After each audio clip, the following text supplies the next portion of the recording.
autosaisie de cette situation. Nous avons essayé d'analyser pour pouvoir dire quelque chose là-dessus. Les morts subites après de bonnes sorties, de bonnes rencontres. On apprend souvent qu'il est sorti, il est revenu, il a eu des douleurs, il est mort. Et après autopsie, on trouve que il y a un poison dans le ventre, dans l'intestin. Dans l'intestin ou bien dans l'estomac, on retrouve un poison dans son tube digestif. Ok, il y a deux hypothèses. Il peut y avoir plusieurs hypothèses, mais nous allons regarder deux hypothèses. Effectivement, il peut avoir été empoisonné par quelqu'un. La plupart du temps, on dit que ce sont les amis avec lesquels ils étaient. Ils ont mis quelque chose dans sa boisson, cela. Mais il y a une autre hypothèse, c'est que la plupart du temps, ces genres de personnes-là, ils vont mélanger beaucoup de choses. Ils vont vous prendre de la bière, ils vont vous prendre du vin, ils vont vous prendre de la liqueur. Et souvent même, ils vont mettre du bandit dessus. Et après ça, ils vont manger de la viande. La viande fraîche, bon, ce qu'on appelle les braisés, les rôtis. Ils vont manger de la viande.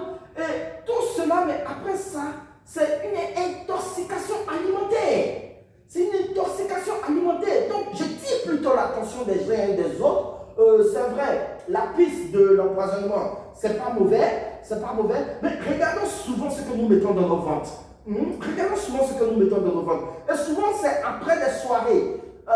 C'est en fin de semaine, le foie est déjà fatigué par tout ce qu'ils ont fait comme effort.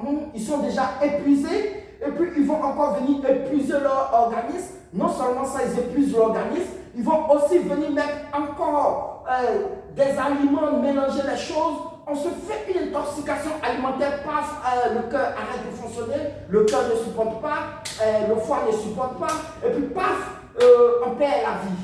On perd la vie. Donc je tire beaucoup l'attention des uns et des autres sur ce fait-là. Surtout, n'allons pas directement vers l'empoisonnement, ça peut être vrai, oui, il y a des cas comme cela, mais regardons aussi vers l'intoxication alimentaire. L'intoxication alimentaire, c'est pour cela que nous autres, on a toujours notre numéro premier diététique avec nous avant les repas et après les repas pour faciliter la digestion et aussi pour anéantir ces toxines que nous créons par les mélanges d'aliments, par les mélanges de boissons que nous mettons dans notre ventre. Donc, je tire votre attention, ayez toujours votre numéro premier avec vous et faites attention aussi au mélange, aux intoxications alimentaires.